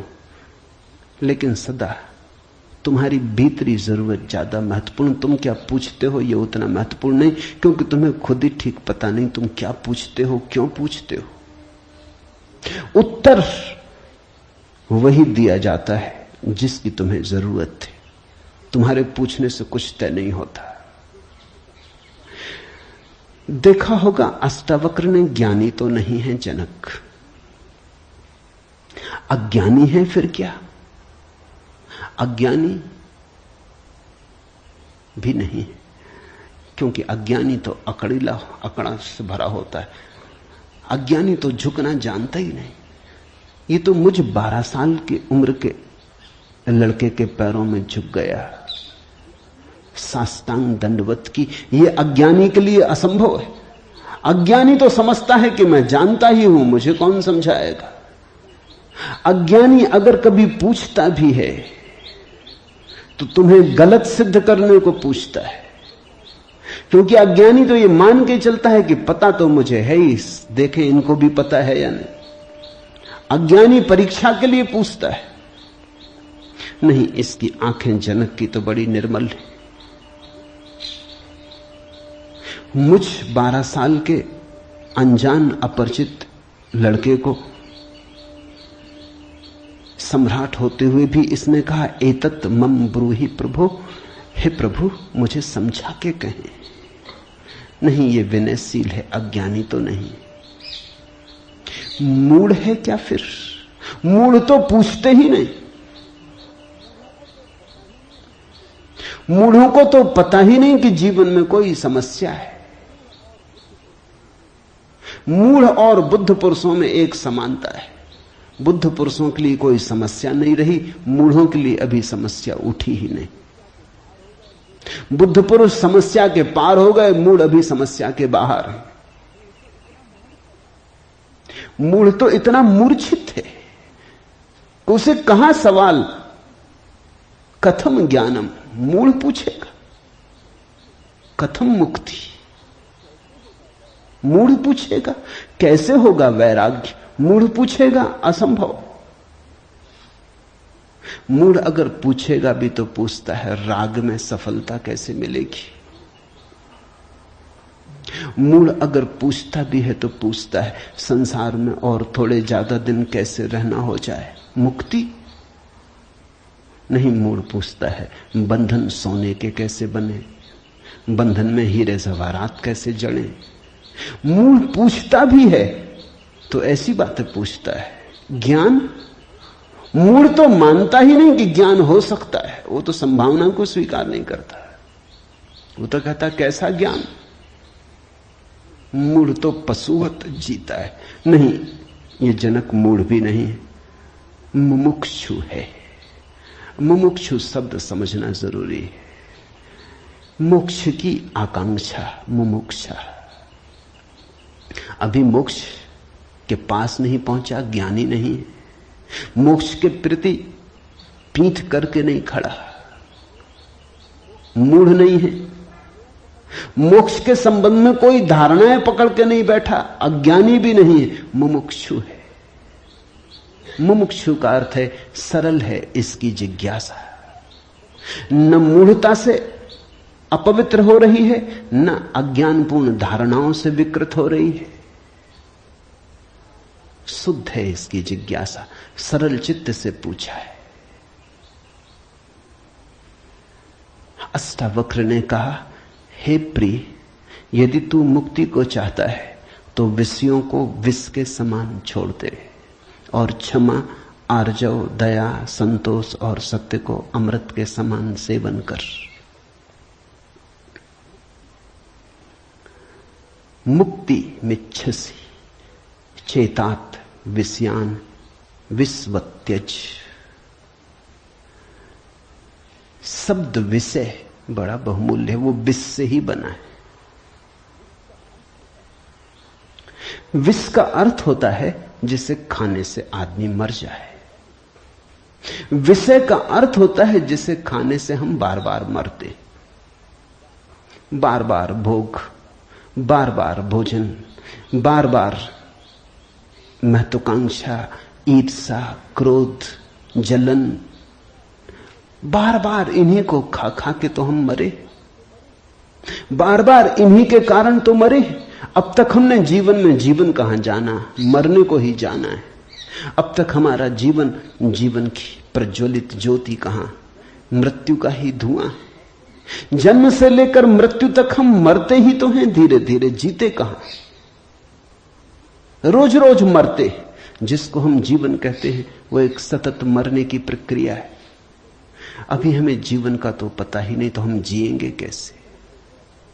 ये शरीर तो रोज क्षीण होता चला जाता है, ये बल तो रोज खोता चला जाता है, ये भोग और विषय तो रोज हमें चूसते चले जाते, जरा जीर्ण करते चले जाते। ये विषय और कामनाएं तो छेदों की तरह, इनसे हमारी ऊर्जा और आत्मा रोज बहती चली जाती। आखिर में घड़ा खाली हो जाता, उसको हम मृत्यु कहते। तुमने कभी देखा, अगर छिद्र वाले घड़े को कुएं में डालो तो जब तक घड़ा पानी में डूबा होता है भरा मालूम पड़ता है। उठाओ पानी के ऊपर, खींचो रस्सी, बस खाली होना शुरू हुआ। जोर का शोरगुल होता है, उसी को तुम जीवन कहते हो। जलधारें गिरने लगती, उसी को तुम जीवन कहते हो। और घड़ा जैसे जैसे पास आता है हाथ के खाली होता चला जाता। जब हाथ में आता है तो खाली घड़ा, जल की एक बूंद भी नहीं। ऐसा ही हमारा जीवन है। बच्चा पैदा नहीं हुआ, भरा मालूम होता है। पैदा हुआ कि खाली होना शुरू हुआ। जन्म का पहला दिन मृत्यु का पहला दिन है, खाली होने लगा। एक दिन मरा, 2 दिन मरा, 3 दिन मरा। जिनको तुम जन्मदिन कहते हो, अच्छा हो मृत्यु दिन कहो तो ज्यादा सत्यतर होगा। 1 साल मर जाते हो, उसको कहते हो चलो एक जन्मदिन आ गया। 50 साल मर गए, कहते हो 50 साल जी लिए, स्वर्ण जयंती मनाए। 50 साल मरे, मौत करीब आ रही, जीवन दूर जा रहा, घड़ा खाली हो रहा है। जो दूर जा रहा है उसके आधार पर तुम जीवन को सोचते हो, या जो पास आ रहा है उसके आधार पर? यह कैसा उल्टा गणित। हम रोज मर रहे हैं, मौत करीब सरकती आती। अष्टावक्र कहते हैं विषय हैं विषवत, क्योंकि उन्हें खा खा के हम सिर्फ मरते, उनसे कभी जीवन तो मिलता नहीं। यदि तू मुक्ति चाहता है हे तात, हे प्रिय, तो विषयों को विष के समान छोड़ दे और क्षमा, आर्जव, दया, संतोष और सत्य को अमृत के समान सेवन कर। अमृत का अर्थ होता है जिससे जीवन मिले, जिससे अमृतत्व मिले, जिससे उसका पता चले जो फिर कभी नहीं मरेगा। तो क्षमा, क्रोध विष है, क्षमा अमृत है, आर्जव, कुटिलता विष है, सीधा सरलपन आर्जव अमृत है, दया, कठोरता, क्रूरता विष है, दया, करुणा अमृत है, संतोष, असंतोष का कीड़ा खाए चला जाता। असंतोष का कीड़ा हृदय में कैंसर की तरह फैलता चला जाता है, विष को फैलाए चले जाता है। संतोष जो है उससे तृप्ति, जो नहीं है उसकी आकांक्षा नहीं, जो है वो काफी से ज्यादा है, वो है ही काफी से ज्यादा। आंख खोलो जरा देखो, संतोष कोई थोपना नहीं है ऊपर जीवन को। जरा गौर से देखो, तुम्हें जो मिला है वो तुम्हारी जरूरत से सदा ज्यादा है। तुम्हें जो चाहिए वो मिलता ही रहा है। तुमने जो चाहा है वो सदा मिल गया है। तुमने दुख चाहा है तो दुख मिल गया है, तुमने सुख चाहा है तो सुख मिल गया है, तुमने गलत चाहा तो गलत मिल गया है। तुम्हारी चाह ने तुम्हारे जीवन को रचा है। चाह बीज है, फिर जीवन उसकी फसल है। जन्मों जन्मों में जो तुम चाहते रहे हो वही तुम्हें मिलता रहा है। कई बार तुम सोचते हो हम कुछ और चाह रहे हैं, जब मिलता है तो कुछ और मिलता है। तो तुम्हारे चाहने में भूल नहीं हुई है, सिर्फ तुमने चाहने के लिए गलत शब्द चुन लिया था। जैसे तुम चाहते हो सफलता, मिलती है विफलता, तुम कहते हो विफलता मिल रही, चाही तो सफलता थी। लेकिन जिसने सफलता चाही उसने विफलता को स्वीकार कर ही लिया। वो विफलता से भीतर डर ही गया है। विफलता के कारण ही तो सफलता चाह रहा है, और जब जब सफलता चाहेगा तब तक विफलता का ख्याल आएगा। विफलता का ख्याल भी मजबूत होता चला जाएगा। सफलता तो कभी मिलेगी, लेकिन रास्ते पर यात्रा तो विफलता में ही बीतेगी। विफलता का भाव संघरीभूत होगा, वो इतना संघरीभूत हो जाएगा कि वही एक दिन प्रकट हो जाएगा। तब तुम कहते हो कि हमने तो सफलता चाही थी, लेकिन सफलता के चाहने में तुमने विफलता को चाह लिया। लाओजू ने कहा है सफलता चाहिए विफलता मिलेगी। अगर सचमुच सफलता चाहिए हो, सफलता चाहना ही मत, फिर तुम्हें कोई विफल नहीं कर सकता। तुम कहते हो हमने सम्मान चाहा था, अपमान मिल रहा है। सम्मान चाहता ही वही व्यक्ति है जिसका अपने प्रति कोई सम्मान नहीं, वही तो दूसरों से सम्मान चाहता है। अपने प्रति जिसका अपमान है वही तो दूसरों से अपने अपमान को भर लेना चाहता है, ढांक लेना चाहता है। सम्मान की आकांक्षा इस बात की खबर है कि तुम अपने भीतर अपमानित अनुभव कर रहे हो। तुम्हें अनुभव हो रहा है कि मैं कुछ भी नहीं हूं, दूसरे मुझे कुछ बना दे, सिंहासन पे बिठा दे, फताकाएं फहरा दे, झंडे उठा ले मेरे नाम के, दूसरे कुछ कर दे। तुम भिखमंगे हो। तुमने अपना अपमान तो खुद कर लिया जब तुमने सम्मान चाहा, और यह अपमान गहन होता जाएगा। लाओसू कहता है मेरा कोई अपमान नहीं कर सकता क्योंकि मैं सम्मान चाहता ही नहीं। यह सम्मान को पा लेना है। लाओजू कहता है मुझे कोई हरा नहीं सकता क्योंकि जीत की हमने बात ही छोड़ दी, अब हराओगे कैसे? तुम उसी को हरा सकते हो जो जीतना चाहता है। अब ये जरा उलझा हुआ हिसाब है। इस दुनिया में सम्मान उन्हें मिलता है जिन्होंने सम्मान नहीं चाहा। सफलता उन्हें मिलती है जिन्होंने सफलता नहीं चाही, क्योंकि जिन्होंने सफलता नहीं चाही उन्होंने तो स्वीकार ही कर लिया कि सफल तो हम हैं ही, अब और चाहना क्या है। सम्मान तो हमारे भीतर आत्मा का है ही, अब और चाहना क्या है। परमात्मा ने सम्मान दे दिया तुम्हें पैदा करके, अब और किसका सम्मान चाहते हो। परमात्मा ने तुम्हें काफी गौरव दे दिया, जीवन दिया, यह सौभाग्य दिया कि आंख खोलो, देखो हरे वृक्षों को, फूलों को, पक्षियों को, कान दिए, सुनो संगीत को, जलप्रपात के मरमर को, बोध दिया कि बुद्ध हो सको। अब और क्या चाहते हो। सम्मानित तो तुम हो गए, परमात्मा ने तुम्हें प्रमाण पत्र दिया। तुम भिखारी की तरह किन से प्रमाण पत्र मांग रहे हो? उनसे जो तुमसे प्रमाण पत्र मांग रहे। ये बड़ा मजेदार मामला है। दो भिखारी एक दूसरे के सामने खड़े भीख मांग रहे। ये भीख मिलेगी कैसे? दोनों भिखारी। तुम किससे सम्मान मांग रहे हो? किसके सामने खड़े हो? ये अपमान कर रहे हो तुम अपना, और यही अपमान गहन होता जाएगा। संतोष का अर्थ होता है देखो जो तुम्हारे पास है, देखो जरा आंख खोल के जो तुम्हें मिला ही है। ये अष्टावक्र की बड़ी बहुमूल्य कुंजी है, ये धीरे धीरे तुम्हें साफ होगी। अष्टावक्र की दृष्टि बड़ी क्रांतिकारी है, बड़ी अनूठी, जड़ मूल से क्रांति की है। संतोष और सत्य को अमृत के समान सेवन कर, क्योंकि असत्य के साथ जो जिएगा वो असत्य होता चला जाएगा। जो असत्य को बोलेगा, असत्य को जिएगा, स्वभावतः असत्य से घिरता चला जाएगा। उसके जीवन से संबंध विच्छिन्न हो जाएंगे, जड़ें टूट जाएंगी। परमात्मा में जड़ें चाहते हो तो सत्य के द्वारा ही वे जड़ें हो सकती हैं। प्रामाणिकता और सत्य के द्वारा ही तुम परमात्मा से जुड़ सकते हो। परमात्मा से टूटना है तो असत्य का धुआं पैदा करो, असत्य के बादल अपने पास बनाओ। जितने तुम असत्य होते चले जाओगे उतने परमात्मा से दूर होते चले जाओगे। तू न पृथ्वी है, न जल है, न वायु है, न आकाश है। मुक्ति के लिए आत्मा को, अपने को, इन सब का साक्षी चैतन्य जान।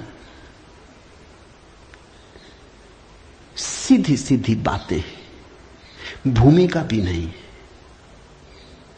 अभी दो वचन नहीं बोले अष्टावक्र ने कि ध्यान आ गया, कि समाधि की बात आ गई। जानने वाले के पास समाधि के अतिरिक्त और कुछ जताने को है भी नहीं। वो दो वचन भी बोले, क्योंकि एकदम से अगर समाधि की बात होगी तो शायद तुम चौंक ही जाओगे, समझ ही ना पाओगे। मगर दो वचन और सीधी समाधि की बात आ गई। अष्टावक्र 7 कदम भी नहीं चलते, बुद्ध तो 7 कदम चले, 8वें कदम पे समाधि। अष्टावक्र तो पहला कदम ही समाधि का उठाते। तू न पृथ्वी है, न जल, न वायु, न आकाश। ऐसी प्रतीति में अपने को थिर कर। मुक्ति के लिए आत्मा को, अपने को, इन सब का साक्षी चैतन्य जान। साक्षी सूत्र है, इससे महत्वपूर्ण सूत्र और कोई भी नहीं। देखने वाले बनो, जो हो रहा है उसे होने दो, उसमें बाधा डालने की जरूरत नहीं। ये देह तो जल है, मिट्टी है, अग्नि है, आकाश है। तुम इसके भीतर तो वो दिए हो जिसमें ये सब जल, अग्नि, मिट्टी, आकाश, वायु प्रकाशित हो रही। तुम दृष्टा हो। इस बात को गहन करो। साक्षिणाम चिद्रूपम आत्मानम विद्धि। ये इस जगत में सर्वाधिक बहुमूल्य सूत्र है। साक्षी बनो। इसी से होगा ज्ञान, इसी से होगा वैराग्य, इसी से होगी मुक्ति। प्रश्न 3 थे, उत्तर 1 है। यदि तू देह को अपने से अलग कर और चैतन्य में विश्राम कर स्थित है तो तू अभी ही सुखी, शांत और बंध मुक्त हो जाएगा। इसलिए मैं कहता हूं ये जड़मूल से क्रांति है। पतंजलि इतनी हिम्मत से नहीं कहते कि अभी ही। पतंजलि कहते हैं करो अभ्यास, यम नियम साधो, प्राणायाम प्रत्याहार आसन, शुद्ध करो, जन्म जन्म लगेंगे तब सिद्धि है। महावीर कहते हैं पंच महाव्रत, और तब जन्म जन्म लगेंगे, तब होगी निर्जरा, तब कटेगा जाल कर्मों का। सुनो अष्टावक्र को, यदि देहम पृथकृत्य चित्ति विश्राम्य तिष्ठसि अधुनैव सुखी शांतो बंध मुक्तो भविष्यसि। अधुनैव, अभी, यहीं, इसी क्षण। यदि तू देह को अपने से अलग कर और चैतन्य में विश्राम कर स्थित है, अगर तूने एक बात देखनी शुरू कर दी कि ये देह मैं नहीं हूं, मैं करता और भोगता नहीं हूं, ये जो देखने वाला मेरे भीतर छिपा है जो सब देखता है। बचपन था कभी तो बचपन देखा, फिर जवानी आई तो जवानी देखी, फिर बुढ़ापा आया तो बुढ़ापा देखा। बचपन नहीं रहा तो मैं बचपन तो नहीं हो सकता। आया और गया, मैं तो हूं। जवानी नहीं रही तो मैं जवानी तो नहीं हो सकता। आई और गई, मैं तो हूं। बुढ़ापा आया जा रहा है तो मैं बुढ़ापा नहीं हो सकता, क्योंकि जो आता है जाता है वो मैं कैसे हो सकता हूं। मैं तो सदा हूं। जिस पे बचपन आया, जिस पे जवानी आई, जिस पे बुढ़ापा आया, जिस पे हजार चीजें आई और गई, मैं वही शाश्वत हूं। स्टेशनों की तरह बदलती रहती बचपन, जवानी, बुढ़ापा, जन्म, यात्री चलता जाता। तुम स्टेशन के साथ अपने को एक तो नहीं समझ लेते। पूना की स्टेशन पर तुम ऐसा तो नहीं समझ लेते कि मैं पूना हूं। फिर पहुंचे मनमाड़ तो ऐसा तो नहीं समझ लेते कि मैं मनमाड़ हूं। तुम जानते हो कि पूना आई गई, मनमाड़ आया गया। तुम तो यात्री हो, तुम तो दृष्टा हो जिसने पूना देखी, पूना आई, जिसने मनमाड़ देखा, मनमाड़ आया। तुम तो देखने वाले हो। तो पहली बात, जो हो रहा है उसमें से देखने वाले को अलग कर लो। देह को अपने से अलग कर और चैतन्य में विश्राम। और करने योग्य कुछ भी नहीं है। जैसे लाओत्सु का सूत्र है समर्पण, वैसे अष्टावक्र का सूत्र है विश्राम, रेस्ट। करने का कुछ भी नहीं है। मेरे पास लोग आते हैं, वो कहते हैं ध्यान कैसे करें। वो प्रश्न ही गलत पूछ रहे हैं। गलत पूछते हैं तो मैं उनको कहता हूं करो। क्या करोगे? तो उनको बता देता हूं कि करो, कुछ ना कुछ तो करना ही पड़ेगा। अभी तुम्हें करने की खुजलाहट है तो उसे तो पूरा करना होगा। खुजली है तो क्या करोगे? बिना खुजाए नहीं बनता। लेकिन धीरे धीरे उनको करवा करवा के थका डालता हूं। फिर वो कहते हैं अब इससे छुटकारा दिलवाओ। अब कब तक ये करते रहे? उनको तो मैं तो पहले ही राजी था, लेकिन तुम्हें समझने में जरा देर लगी। अब विश्राम करो। ध्यान का आत्यंतिक अर्थ विश्राम है। चित्ति विश्राम में तिष्ठसि, जो विश्राम में ठहरा देता अपने चेतना को, जो होने मात्र में ठहर जाता, कुछ करने को नहीं। क्योंकि जिसे तुम खोज रहे हो वो मिला ही हुआ है। क्योंकि जिसे तुम खोज रहे हो उसे कभी खोया ही नहीं। उसे खोया नहीं जा सकता, वही तुम्हारा स्वभाव है।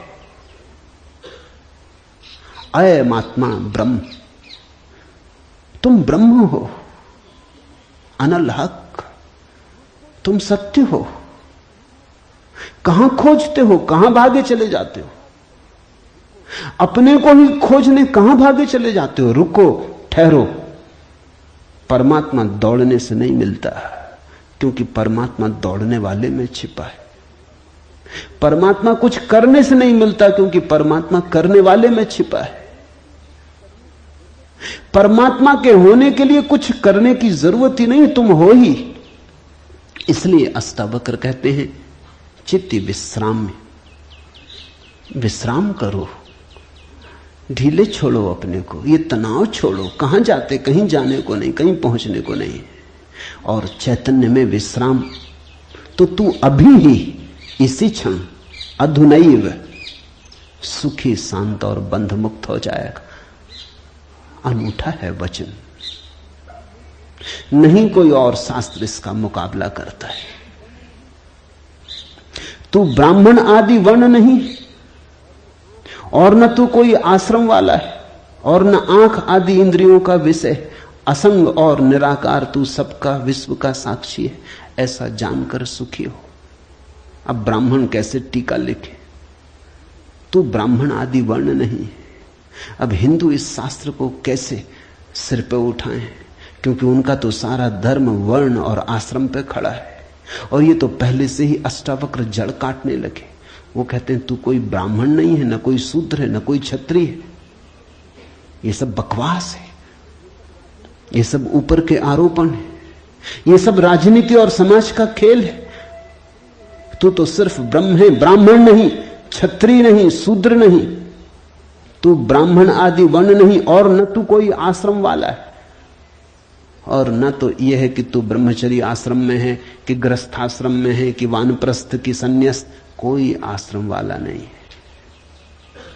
तू तो इन सारी स्थानों के भीतर से गुजरने वाला दृष्टा साक्षी। अष्टावक्र की गीता है, हिंदू दावा नहीं कर सकते हमारी। अष्टावक्र की गीता सबकी है। अगर अष्टावक्र के समय में मुसलमान होते, हिंदू होते, ईसाई होते, तो उन्होंने कहा होता न तू हिंदू है, न तू ईसाई है, न तू मुसलमान है। अब ऐसे अष्टावक्र को कौन मंदिर बनाए?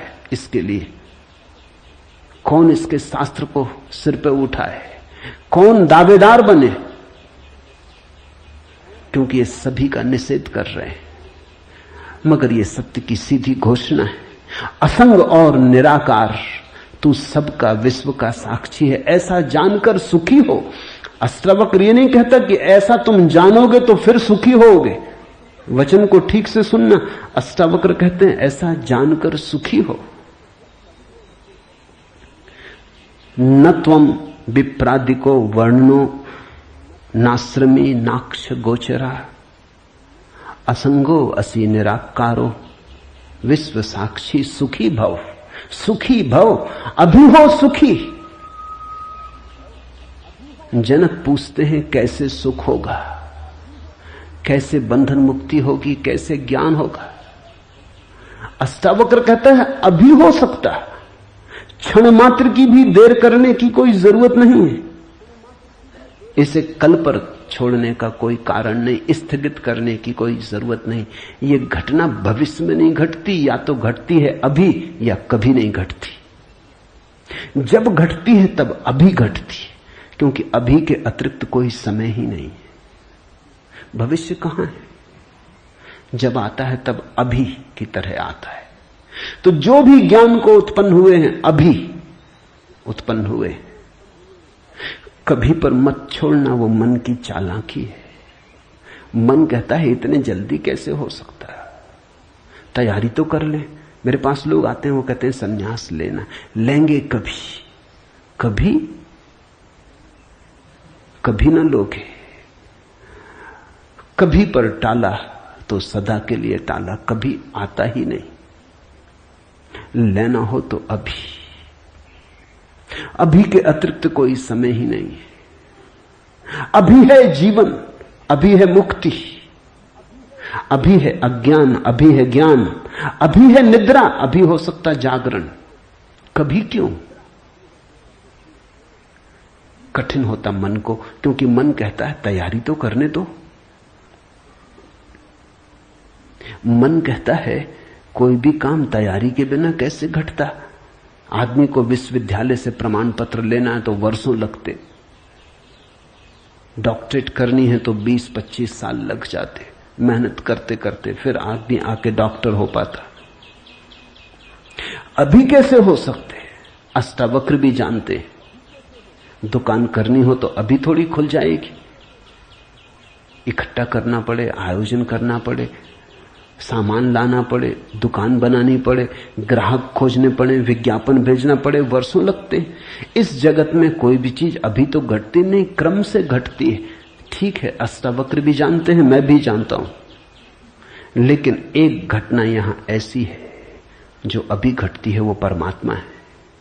वो तुम्हारी दुकान नहीं, न तुम्हारा परीक्षालय, न तुम्हारा विश्वविद्यालय। परमात्मा क्रम से नहीं घटता,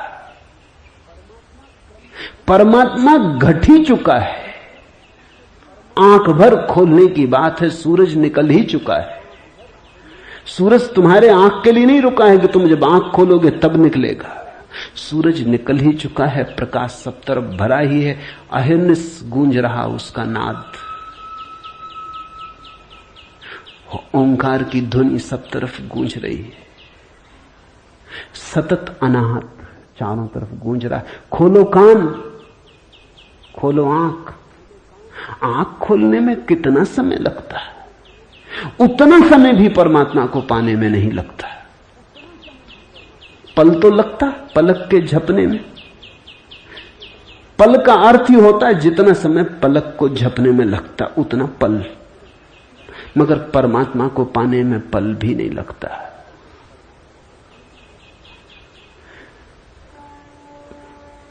विश्व साक्षी असंगो वसी निराकारो, सुखी भव, अभी हो सुखी।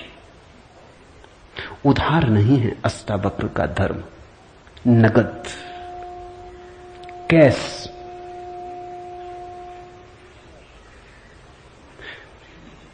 हे व्यापक, धर्म और अधर्म, सुख और दुख मन के। धर्म और अधर्म, सुख और दुख मन के, तेरे लिए नहीं। तू न करता है न भोगता है, तू तो सर्वदा मुक्ति ही है।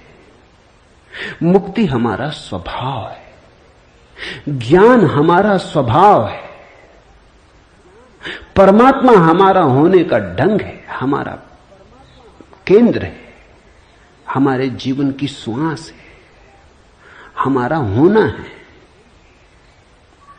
धर्मो अधर्मो, सुखम दुखम, मान सानी नते विभो। अष्टावक्र कहते हैं, हे व्यापक, हे विभावान, हे विभूति संपन्न, धर्म और अधर्म, सुख और दुख मन के, ये सब मन की ही तरंगे। बुरा किया, अच्छा किया, पाप किया, पुण्य किया, मंदिर बनाया, दान दिया, सब मन के। न करतासी न भोक्तासी, मुक्त एवासी सर्वदा। तू तो सदा मुक्त है, तू तो सर्वदा मुक्त है। मुक्ति कोई घटना नहीं है जो हमें घटानी, मुक्ति घट चुकी है हमारे होने में। मुक्ति से बना है ये अस्तित्व, इसका रोआ रोआ रंच रंच मुक्ति से निर्मित है। मुक्ति है धातु जिससे बना है सारा अस्तित्व। स्वतंत्रता स्वभाव है, ये उद्घोषणा। बस समझी कि क्रांति घट जाती है, समझने के अतिरिक्त तो कुछ करना नहीं। ये बात ख्याल में उतर जाए, तुम सुन लो इसे मन भर के बस। तो आज इतना ही कहना चाहूंगा। अष्टावक्र को समझने की चेष्टा भर करना। अष्टावक्र में करने का कोई इंतजाम नहीं है, इसलिए तुम ये मत सोचना कि अब कोई तरकीब निकलेगी जो हम करेंगे। अष्टावक्र कुछ करने को कहते ही नहीं, तुम विश्राम से सुन लो, करने को कुछ होने वाला ही नहीं है। इसलिए तुम कॉपी वगैरह नोटबुक लेके मत आना कि लिख लेंगे, कुछ आएगा सूत्र तो नोट कर लेंगे, करके देख लेंगे। करने का यहां कुछ काम ही नहीं है। इसलिए तुम भविष्य की फिक्र छोड़ के सुनना, तुम सिर्फ सुन लेना, तुम सिर्फ मेरे पास बैठ के शांत भाव से सुन लेना, विश्राम में सुन लेना।